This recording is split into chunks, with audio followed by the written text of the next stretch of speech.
I need some input on my Volvo XC90.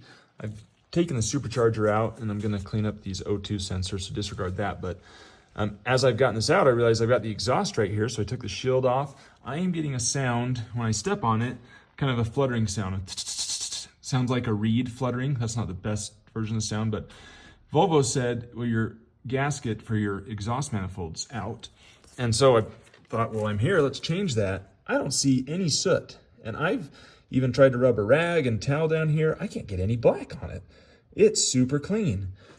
So what's making that noise, that fluttering sound? You know, it doesn't happen just when I'm going normal speeds, but when I step on it, just, it's sounds almost like a flappy thing, a reed fluttering. That's the best way to describe it. I don't see any exhaust leaks on the turbo at all. I don't see anything on the pipe going out.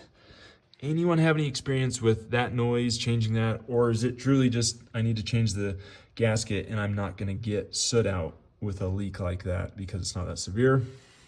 Would appreciate input if you have some experience on that. And